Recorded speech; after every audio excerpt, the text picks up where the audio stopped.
part, so we've got your central tire pressure monitor internally, like goes through your axle, hub axle.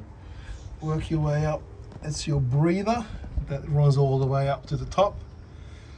ABS sensor, that's just a wire inside running this little seal.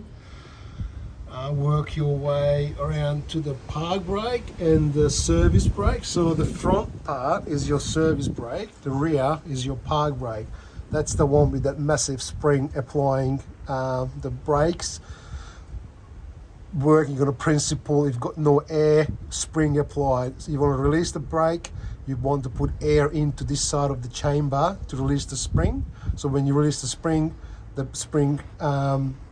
moves back, releases the brake, and this front part is your service brake that every time you put your foot on the brake, the diaphragm moves, air goes on this side of the diaphragm and applies your brakes.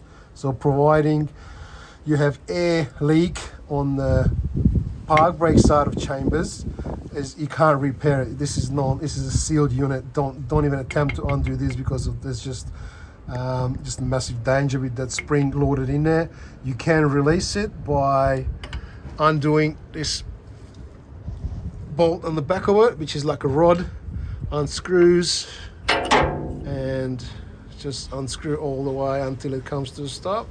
It will get in contact with the bottom of the spring, and then once it does that, now it just locks in and you start winding it back out,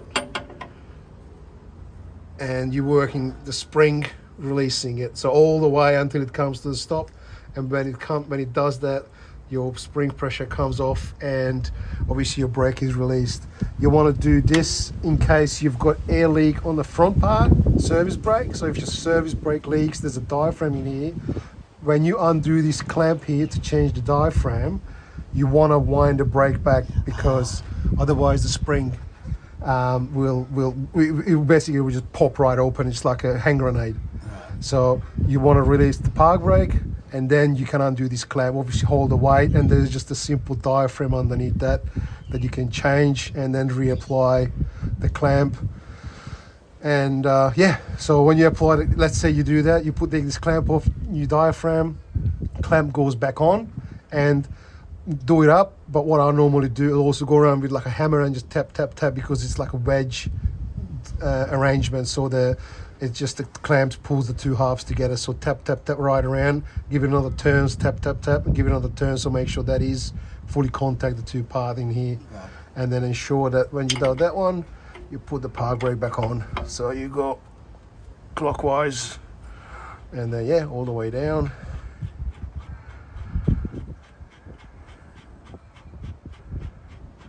We'll do it up, just firm,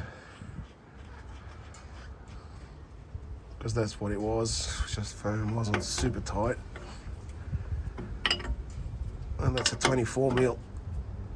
That's it, done. So that's just your brakes. French line here, heading west. There are some big dune sets in here, and there's tracks all over the place. So here's what some of it looks like.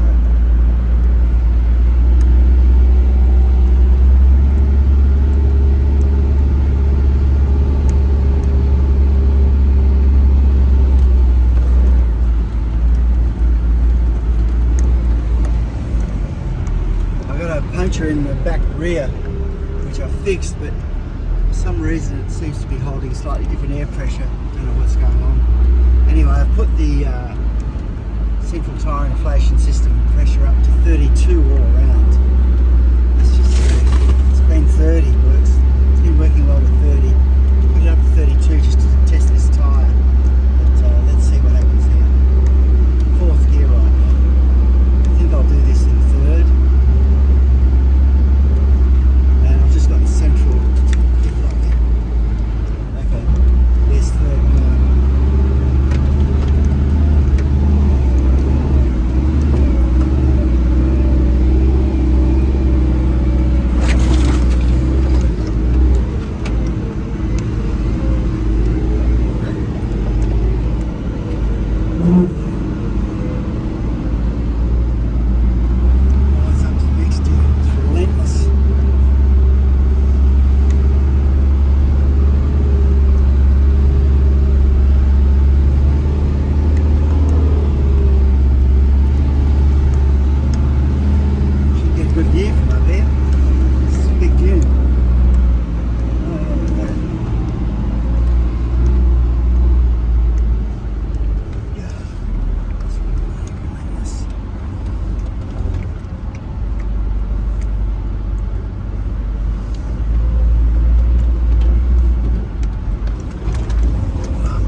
tailspin.